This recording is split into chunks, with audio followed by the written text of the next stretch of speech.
ನಮಸ್ತೆ my dear friends, welcome back to our channel.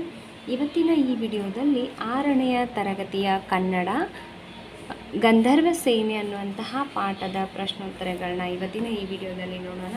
ಈ ಪಾಠ ಸಮಿತಿ ರಚನೆಯಿಂದ ಆಗಿರುವಂಥದ್ದು, ಲೇಖಕರಂತ ಏನಿಲ್ಲ. ಓಕೆ, ಸೊ ಬನ್ನಿ ತಡ ಮಾಡದೆ ಈ ಪಾಠದ ಪ್ರಶ್ನೋತ್ತರಗಳನ್ನ ಮಾಡೋಣ. ನೋಡಿ, ಇಲ್ಲಿ ಮೊದಲಿಗೆ ಏನಿದೆ ಅಭ್ಯಾಸಗಳು ನೋಡೋಣ. ಸರಿಯಾದ ಪದಗಳನ್ನು ಆಯ್ಕೆ ಮಾಡಿ ಬಿಟ್ಟ ಸ್ಥಳ ತುಂಬಿರಿ ಅಂತ ಇದೆ. ರಾಜನು ಒಡ್ಡೋಲಗವನ್ನು ಅಲ್ಲಿಗೆ ಪರಿಸಮಾಪ್ತಿಗೊಳಿಸಿದ. ಒಡ್ಡೋಲಗ ಅಂತ ಹಾಕಬೇಕು. ಸೇವಕಿ ಚುರುಕು ಬುದ್ಧಿಯವಳು, ಚುರುಕು ತುಂಬಬೇಕು. ಮಂತ್ರಿ ಅರಮನೆಗೆ ಬಂದು ರಾಜನ ಕಾಲಿಗೆ ಬಿದ್ದು ನಿಜಾಂಶ ಹೇಳಿದ. ಓಕೆ, ರಾಜನಿಗೆ ಗಂಧರ್ವ ಸೇನ ತೀರಿದ ವಿಷಯ ತಿಳಿಸಿದ್ದು ಮಂತ್ರಿ. ಅಂತಃಪುರ, ಇದರ ಅರ್ಥ ರಾಣಿ ನಿವಾಸ. ಓಕೆ,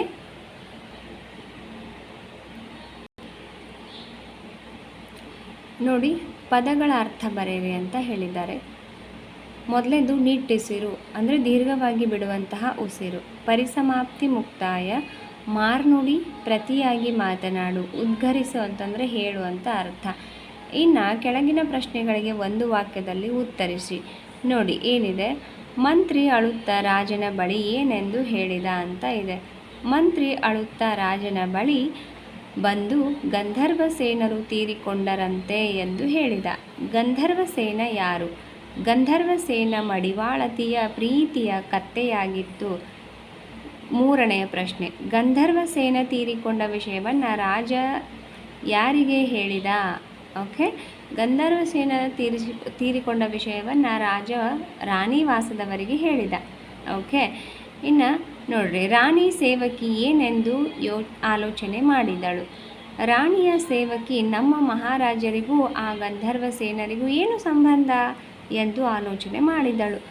ರಾಣಿಯರು ನಗಲು ಕಾರಣವೇನು? ರಾಜ ಮತ್ತು ಆತನ ಆಸ್ಥಾನಿಕರ ಮೂರ್ಖತನಕ್ಕಾಗಿ ರಾಣಿಯರು ನಕ್ಕರು. ಓಕೆ, ಇನ್ನು ನೆಕ್ಸ್ಟ್ ನೋಡಿ ಏನಿದೆ, ಕೆಳಗಿನ ಪ್ರಶ್ನೆಗಳಿಗೆ ಏನಂತ ಇದೆ, 5-6 ವಾಕ್ಯದಲ್ಲಿ ಉತ್ತರಿಸಿ ಅಂತ ಇದೆ. ಓಕೆ, ಸೊ ನೋಡಿ ಏನಿದೆ, ರಾಜನ ಒಡ್ಡೋಲಗದಲ್ಲಿ ನಡೆದ ಪ್ರಸಂಗವನ್ನು ವಿವರಿಸಿರಿ ಅಂತ ಇದೆ. ಓಕೆ, ರಾಜನ ಒಡ್ಡೋಲಗದಲ್ಲಿ ನಡೆದ ಪ್ರಸಂಗವೆಂದರೆ, ರಾಜ್ಯದ ಒಡ್ಡೋಲಗ ನಡೆಯುತ್ತಿರುವಾಗ ಮಂತ್ರಿ ಗಟ್ಟಿಯಾಗಿ ಅಳುತ್ತಾ ಬಂದು ಸಿಂಹಾಸನವನ್ನು ಚುಂಬಿಸಿ ಭೂಮಿಯನ್ನು ಮುಟ್ಟಿ ನಮಸ್ಕರಿಸಿ ತನ್ನ ನಾಲಿಗೆಯನ್ನು ಉದ್ದ ಮಾಡಿ ಮಹಾರಾಜರೇ, ಗಂಧರ್ವ ಸೇನರು ತೀರಿಕೊಂಡರಂತೆ ಎಂದು ಉದ್ಗರಿಸುತ್ತಾ ಮೂರ್ಛೆ ಹೋದನು. ರಾಜನು ಒಡ್ಡೋಲಗವನ್ನು ಅಲ್ಲಿಗೆ ಪರಿಸಮಾಪ್ತಿಗೊಳಿಸಿ ಕಣ್ಣೀರು ಸುರಿಸುತ್ತಾ ಗಂಧರ್ವ ಸೇನರ ಆತ್ಮಶಾಂತಿಗಾಗಿ 4 ದಿನಗಳ ಕಾಲ ರಾಜ್ಯಾದ್ಯಂತ ಎಲ್ಲರೂ ಶೋಕಾಚರಣೆ ಮಾಡಬೇಕೆಂದು ಆಜ್ಞಾಪಿಸಿದನು. ಮಂತ್ರಿಯ ಆರೈಕೆಗೆ ವೈದ್ಯರನ್ನು ಕರೆಸಿ ಉಪಚರಿಸುವಂತೆ ರಾಜಭಟರಿಗೆ ತಿಳಿಸಿ ಅಂತಃಪುರಕ್ಕೆ ಬಂದು ಅಲ್ಲಿಯ ಕರುಳು ಕಿತ್ತು ಬರುವಂತೆ ಅಳತೊಡಗಿದನು.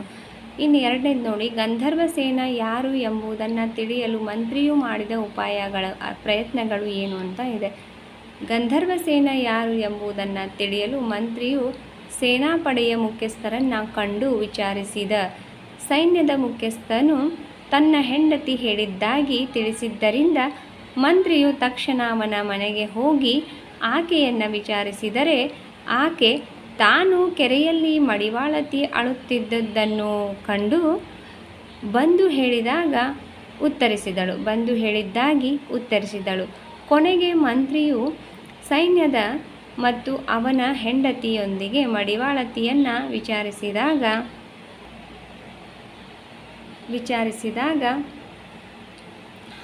ಆಕೆ ತಾನು ಕೆರೆಯಲ್ಲಿ ಮಡಿವಾಳತಿ ಅಳುತ್ತಿದ್ದುದನ್ನು ನೋಡಿ ಬಂದು ಹೇಳಿದ್ದಾಗಿ ಉತ್ತರಿಸಿದಳು. ಕೊನೆಗೆ ಮಂತ್ರಿಯು ಸೈನ್ಯದ ಮತ್ತು ಅವನ ಹೆಂಡತಿಯೊಂದಿಗೆ ಮಡಿವಾಳತಿಯನ್ನು ವಿಚಾರಿಸಿದಾಗ ಗಂಧರ್ವ ಎಂಬುದು ಬೇರೆ ಯಾರೂ ಅಲ್ಲ, ಆಕೆ ಸಾಕಿದ ಮುದ್ದಿನ ಕತ್ತಿ ಎಂಬ ಸತ್ಯ ಮಂತ್ರಿಗೆ ತಿಳಿಯಿತು. ಇನ್ನು ಇಲ್ಲಿಗೆ ಪ್ರಶ್ನೋತ್ತರಗಳು ಮುಗೀತು. ಇನ್ನು ನೋಡಿ, ಸಂದರ್ಭ ಸಹಿತ ವಿವರಿಸಿ ಅಂತ ಇದೆ. ಮಹಾರಾಜರೇ, ಗಂಧರ್ವ ಸೇನರು ತೀರಿಕೊಂಡರಂತೆ. ಆಯ್ಕೆ ನೋಡಿ, ಈ ವಾಕ್ಯವನ್ನು ಗಂಧರ್ವ ಸೇನಾ ಎಂಬ ಜನಪದದ ಮೂಲದ ಕಥೆಯಿಂದ ಆರಿಸಿಕೊಳ್ಳಲಾಗಿದೆ. ಸಂದರ್ಭ, ರಾಜನ ಆಸ್ಥಾನಕ್ಕೆ ಅಳುತ್ತಾ ಬಂದ ಮಂತ್ರಿಯು ರಾಜನು ಅಳುವಿಕೆಗೆ ಕಾರಣವೇನೆಂದು ಕೇಳಿದಾಗ ಸಿಂಹಾಸನಕ್ಕೆ ನಮಸ್ಕರಿಸಿ ಈ ಮೇಲಿನ ಮಾತನ್ನು ಹೇಳುತ್ತಾನೆ. ಸ್ವಾರಸ್ಯ: ಗಂಧರ್ವಸೇನ ಯಾರು ಎಂಬುದನ್ನು ಕನಿಷ್ಠ ತಿಳುವಳಿಕೆಯೂ ಇಲ್ಲದೆ ಮಂತ್ರಿಯು ಕೇವಲ ಬೇರೆಯವರು ಹೇಳಿದ್ದನ್ನು ಕೇಳಿ ಮಹಾಪುರುಷನೊಬ್ಬ ಎಂಬಂತೆ ಅತಿಶಯೋಕ್ತಿಯಾಗಿ ಆಸ್ಥಾನದಲ್ಲಿ ಉದ್ಗರಿಸಿದ್ದು ಇಲ್ಲಿನ ಸ್ವಾರಸ್ಯವಾಗಿದೆ. ಓಕೆ, ಇನ್ನು ನೆಕ್ಸ್ಟ್ ನೋಡ್ರಿ. ಅವರು ಯಾರು ಸ್ವಾಮಿ? ಅವರು ಯಾರು, ಏನಾಗಿದ್ದರು ಎಂದು ನನಗೆ ತಿಳಿಯದು. ಓಕೆ, ಸೊ ಇಲ್ಲಿ ನೋಡಿ ಆಯ್ಕೆ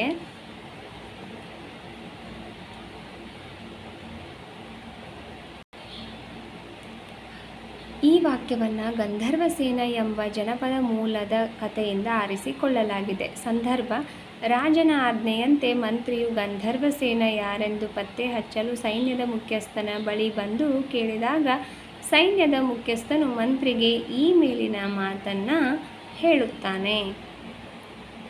ಸ್ವಾರಸ್ಯ: ಸೈನ್ಯದ ಮುಖ್ಯಸ್ಥರಿಗೆ ಗಂಧರ್ವಸೇನನ ಪರಿಚಯ ಇಲ್ಲದ್ದರಿಂದ ಕೇವಲ ತನ್ನ ಹೆಂಡತಿ ಅಳುತ್ತಿದ್ದಾಳೆಂಬ ಕಾರಣಕ್ಕೆ ತಾನೂ ಅಳುತ್ತಾ ಮಂತ್ರಿಗೆ ಸುದ್ದಿ ಮುಟ್ಟಿಸಿದ ಅವನ ಮೂರ್ಖತನ ಇಲ್ಲಿ ವ್ಯಕ್ತವಾಗಿದೆ. ಓಕೆ, ಅವನ ಮೂರ್ಖತನ ಇಲ್ಲಿ ಸ್ವಾರಸ್ಯವಾಗಿ ವ್ಯಕ್ತವಾಗಿದೆ. ನೀವು ಈ ಥರ ಎಲ್ಲ ಬರಿಬೋದು. ಇನ್ನು ನೋಡಿ, ಮೂರನೇದೇ ನಿನ್ನೆ ರಾತ್ರಿ ಕಣ್ಣು ಮುಚ್ಕೊಂಡ್ಬಿಟ್ಟ ಅಂತ ಹೇಳ್ತಿದ್ದೆ. ಇದು ಕತ್ತೆದ್ದು ಗಂಧರ್ವಸೇನ. ಓಕೆ, ಈ ಮಾತನ್ನು ಗಂಧರ್ವಸೇನ ಎಂಬ ಜನಪದ ಕಥೆಯಿಂದ ಆರಿಸಿಕೊಳ್ಳಲಾಗಿದೆ. ಸಂದರ್ಭ: ಮಂತ್ರಿ, ಸೈನ್ಯದ ಮುಖ್ಯಸ್ಥ ಮತ್ತು ಅವನ ಹೆಂಡತಿ ಎಲ್ಲರೂ ಸೇರಿ ಗಂಧರ್ವಸೇನ ಯಾರೆಂದು ತಿಳಿಯಲು ಮಡಿವಾಳತಿಯ ಮನೆಗೆ ಹೋಗಿ ಕೇಳಿದಾಗ ಆಕೆ ತನಗಾದ ದುಃಖವನ್ನು ತೋಡಿಕೊಳ್ಳುತ್ತಾ ಈ ಮೇಲಿನ ಮಾತನ್ನು ಹೇಳುತ್ತಾಳೆ. ಸ್ವಾರಸ್ಯ: ಇಡೀ ರಾಜ್ಯವೇ ಯಾರೋ ಮಹಾಪ್ರಭು ಎಂಬ ಇಡೀ ರಾಜ್ಯವೆಲ್ಲ ಯಾರೋ ಮಹಾಪುರುಷನೊಬ್ಬ ಎಂದು ಕಣ್ಣೀರು ಹಾಕುತ್ತಿದ್ದಾಗ ಗಂಧರ್ವಸೇನ ವಾಸ್ತವದಲ್ಲಿ ಮಡಿವಾಳತಿಯ ಪ್ರೀತಿಯ ಕತ್ತೆಗೆ ಗಂಧರ್ವಸೇನ ಎಂದು ಹೆಸರು ಇಟ್ಟಿದ್ದು. ಮಂತ್ರಿ ಮುಖ್ಯಸ್ಥರೆಲ್ಲರೂ ಹೋಗಿ ವಿಚಾರಿಸಿದಾಗ ಮಡಿವಾಳತಿ ತನ್ನ ಪ್ರೀತಿಯ ಕತ್ತೆ ನಿನ್ನೆ ರಾತ್ರಿ ತೀರಿಕೊಂಡಿತು ಎಂದು ದುಃಖದಿಂದ ಈ ಮೇಲಿನ ಮಾತನ್ನು ಹೇಳುತ್ತಾಳೆ. ಓಕೆ, ಇನ್ನು ನೆಕ್ಸ್ಟ್ ನೋಡ್ರಿ. ಒಂದು ಕುರಿ ಹಳ್ಳಕ್ಕೆ ಬಿದ್ದರೆ ಎಲ್ಲ ಬಿದ್ದವು. ಓಕೆ, ಸೊ ನೋಡಿ ಈಗ ಆಯ್ಕೆ ಈ ವಾಕ್ಯವನ್ನು ಜನಪದ ಕಥೆಯಿಂದ ಆರಿಸಲಾದ ಗಂಧರ್ವಸೇನ ಎಂಬ ಪಾಠದಿಂದ ಆರಿಸಲಾಗಿದೆ.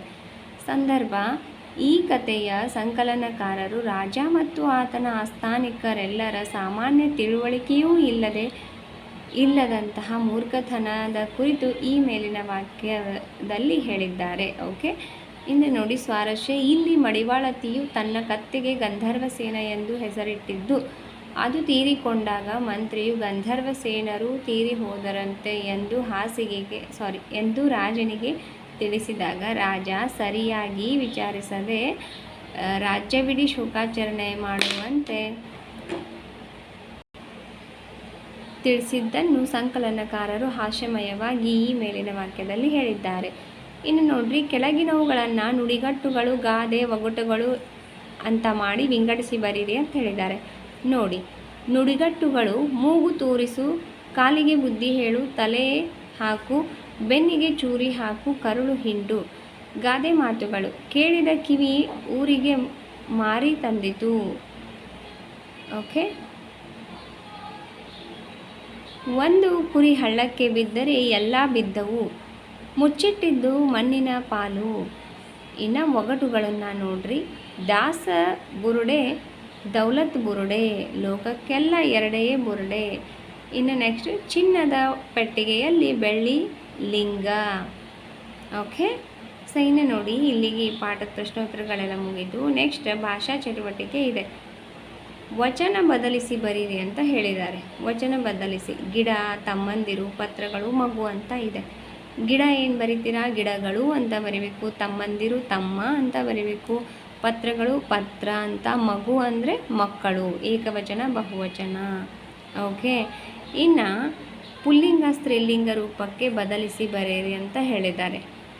ಪುಲ್ಲಿಂಗವನ್ನು ಓಕೆ. ಅವನು ಅವಳು, ಇವಳು ಇವನು, ಗೌಡತಿ ಗೌಡ, ಶರಣ ಶರಣೆ. ಓಕೆ.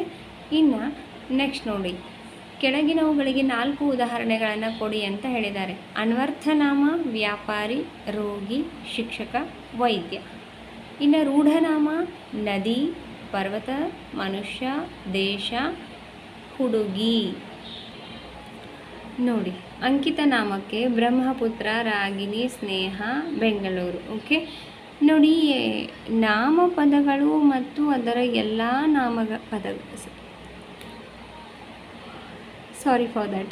ನಾಮಪದಗಳು ಹಾಗೂ ಅವುಗಳ 9 ವಿಧಗಳು. ಓಕೆ. ಅವುಗಳನ್ನ ನಾನು ಸಪ್ರೇಟಾಗಿ ಕ್ಲಾಸ್ ಮಾಡಿದ್ದೇನೆ. ಕನ್ನಡ ಗ್ರಾಮರ್ ತುಂಬ ಸುಲಭವಾಗಿ ಸರಳವಾಗಿ ನಿಮ್ಗೆ ಅರ್ಥ ಆಗೋ ಹಾಗೆ ಮಾಡಿದ್ದೇನೆ. ಆ ಗ್ರಾಮರದ ವಿಡಿಯೋ ಲಿಂಕ್ ಇದೇ ವಿಡಿಯೋ ಕೆಳಗಡೆ ಕಾಣ್ತಿರುವಂತಹ ಡಿಸ್ಕ್ರಿಪ್ಷನ್ ಬಾಕ್ಸಲ್ಲಿ ಕೊಟ್ಟಿರ್ತಾನೆ. ಓಕೆ, ನೋಡಿ. ಓಕೆ, ನೋಡಿ. ಇಲ್ಲಿಗೆ ಈ ವಿಡಿಯೋದ್ದು ಎಲ್ಲ ಈ ಪಾಠ ಗಂಧರ್ವ ಸೇನ ಪಾಠದ ಎಲ್ಲ ಪ್ರಶ್ನೋತ್ತರಗಳು, ಹಿಂದಿನ ಬಿಟ್ಟ ಸ್ಥಳ ಎಲ್ಲ ಮುಗಿತು. ನಾಮಪದಗಳು ಹಾಗೂ ಅವುಗಳ ವಿಧಗಳು ಸುಲಭ ವಿವರಣೆಯೊಂದಿಗೆ ಬಹಳಷ್ಟು ಉದಾಹರಣೆಗಳೊಂದಿಗೆ ನಾನು ಕ್ಲಾಸಸ್ ಮಾಡಿದ್ದೇನೆ. ಖಂಡಿತ ನಿಮಗೆ ಒಂದು ಸತಿ ನೋಡಿದ್ರೆ ಸಾಕು, ಅದು ತುಂಬ ಯೂಸ್ಫುಲ್ ಆಗುತ್ತೆ. ಒಂದು ಸತಿ ಕೇಳಿದ್ರೆ ಸಾಕು, ಮರೆಯೋದಿಲ್ಲ. ಖಂಡಿತವಾಗಿಯೂ ನೋಡಿ. ಆ ವಿಡಿಯೋ ಲಿಂಕ್ ಇದೇ ವಿಡಿಯೋ ಕೆಳಗಡೆ ಇರ್ತಕ್ಕಂತಹ ಡಿಸ್ಕ್ರಿಪ್ಷನ್ ಬಾಕ್ಸಲ್ಲಿ ಕೊಟ್ಟಿರ್ತಾನೆ, ನೋಡಿ. Okay, thank you so much for watching this video. See you in the next video. ಈ ವಿಡಿಯೋನ ನಿಮ್ಮ ಫ್ರೆಂಡ್ಸ್ಗೂ ಶೇರ್ ಮಾಡಿ. Thank you.